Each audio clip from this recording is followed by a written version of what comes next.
The most significant event of this week was the ECB's surprise 75 basis point rate hike. The expectation was for a 50 basis point hike. Interest rates in the Eurozone are now at 1.25%. Now, of course, that's still a very low rate, especially in the face of 9.5% or so year over year inflation, which is where they are in the Eurozone.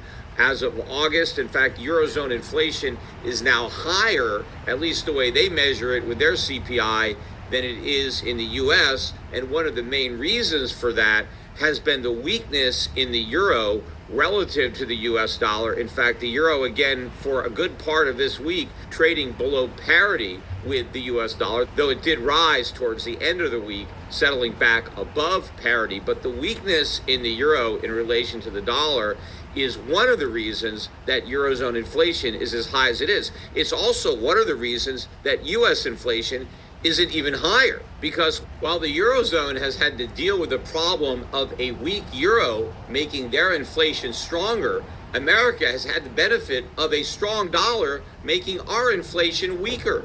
So as bad as our inflation has been, think about how much worse it would have been had the dollar been weak as opposed to strong, at least relative to other currencies. But I also think more importantly than the fact that the ECB decided to be more aggressive than what the markets had expected was the tone of the press conference that followed.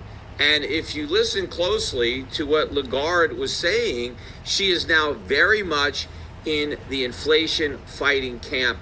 Her rhetoric is very similar to Jerome Powell's rhetoric in how committed the ECB is to fighting inflation and to bringing inflation back down to their 2% target. Now, first of all, I think the 2% target in and of itself represents a slight change in ECB policy, which I do not think is insignificant, because if you recall, when inflation was still below 2%, at least officially, what the ECB said, and if you go back to all these Mario Draghi press conferences, Mario Draghi always claimed that the goal of the ECB was to get inflation to be close to, but below 2%, meaning 2% was too high.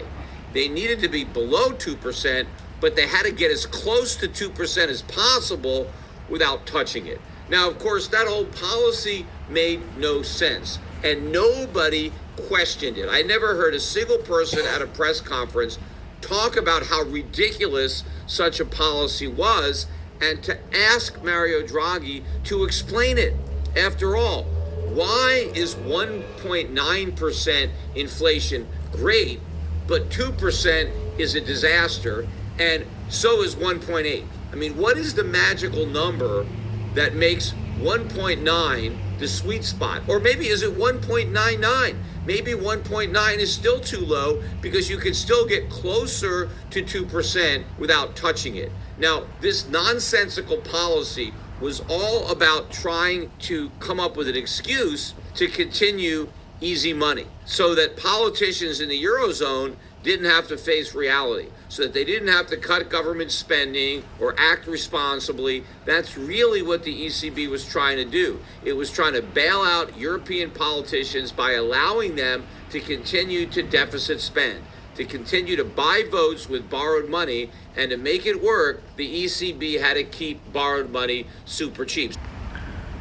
Good morning. 9 a.m. Eastern Standard Time on the East Coast in the United States of America on this Monday, September 12th, 2022, starting a new trading week. I'm XRP Future Millionaire, and I reside in the great state of Michigan, as you know. So, right now we've got XRP at 35.59.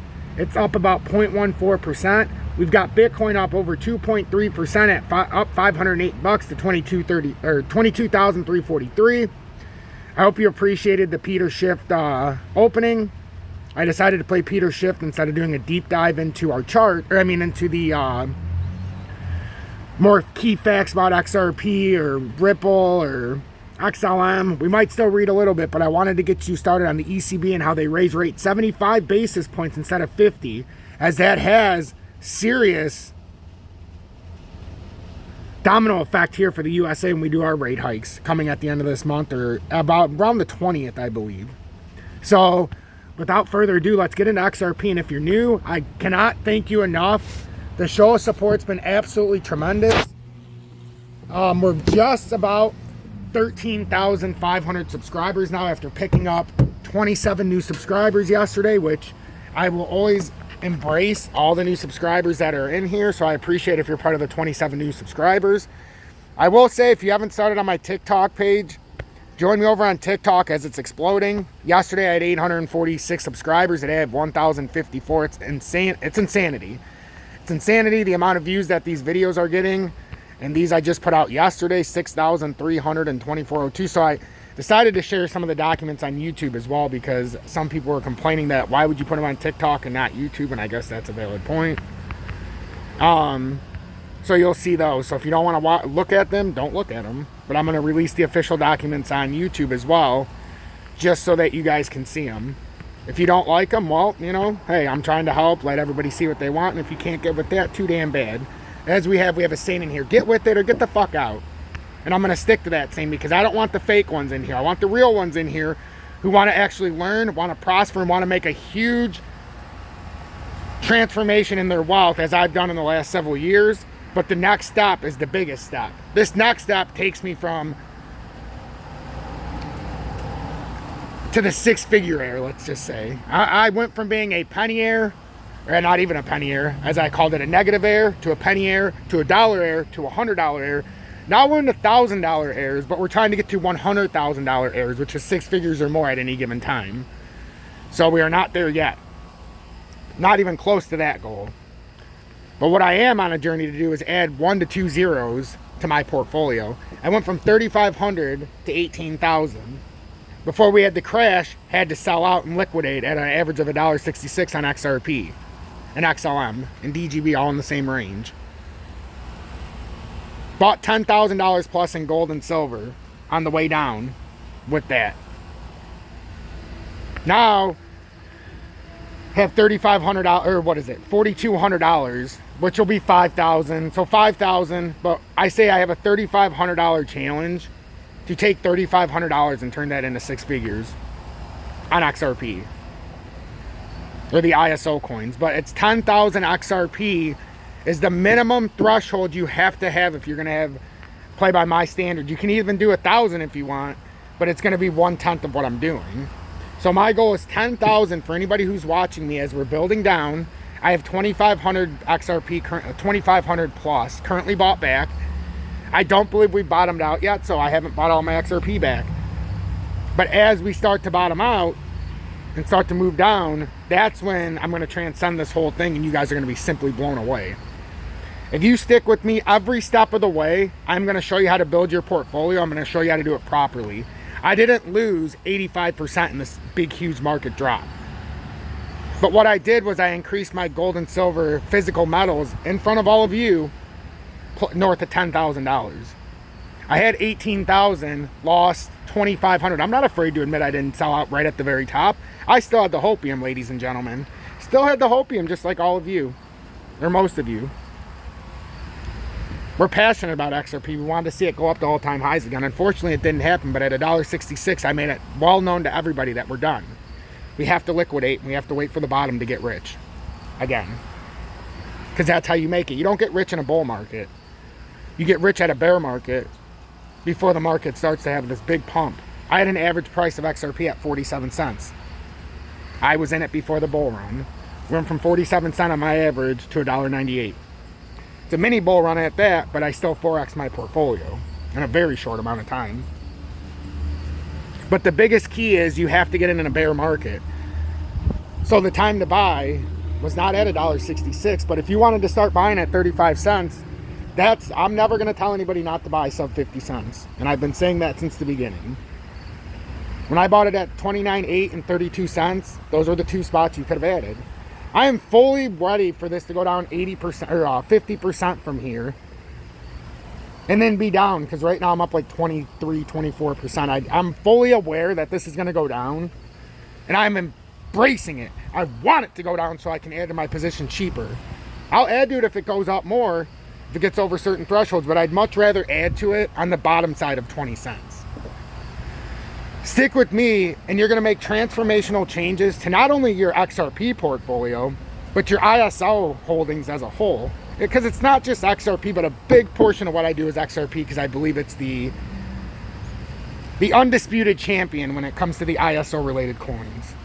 I believe there's a bunch of them that can play with XRP, but none of them can own XRP. So you've got Algo, IOTA, which today, either Algo, IOTA, or HBAR will be released in a future update today, as we're adding to our ISO collection, but it's up to you. Right now, Algo has a pretty big lead over HBAR, and IOTA is not even in the conversation. IOTA's got like 8% of the vote. Algo's got 70-something%, and HBAR's at like 20-something%. It's not even close.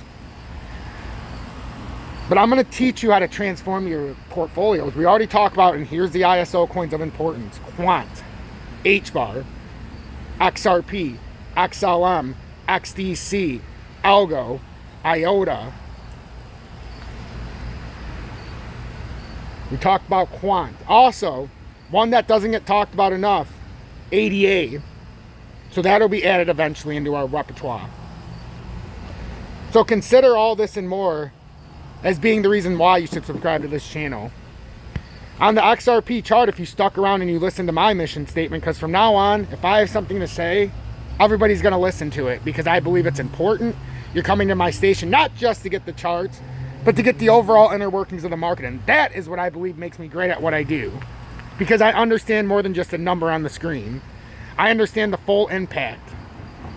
So right now, if we're looking at this logically, since you've stuck around and I am gracious for it, make sure you subscribe, turn that bell notification to all, and if you could, share this to somebody so they can get the non-biased, no FUD, no moon, real facts and information and the technical analysis. Whether I win or lose, you're going to do it with me, but we're not going to lose here, ladies and gentlemen. We're going to win, and we're going to win big. So right now, we're still holding the 20-day support on the 30-minute time frame. And the problem here is we broke down outside of this ascending triangle, but this was this up channel, rising channel we were in, and we broke down. I put it into an ascending triangle because it was just easier for everybody to see. But we are, in fact, in a rising channel that busted. And now that, because that uptrend holds either way. So that was just my narrowing resistance that I thought would play true, and it did. So now the question is, was this big enough to be a back test here? I don't know. I don't know. With what Bitcoin did, would I be surprised if it came up to 37 cents? Unfortunately, no.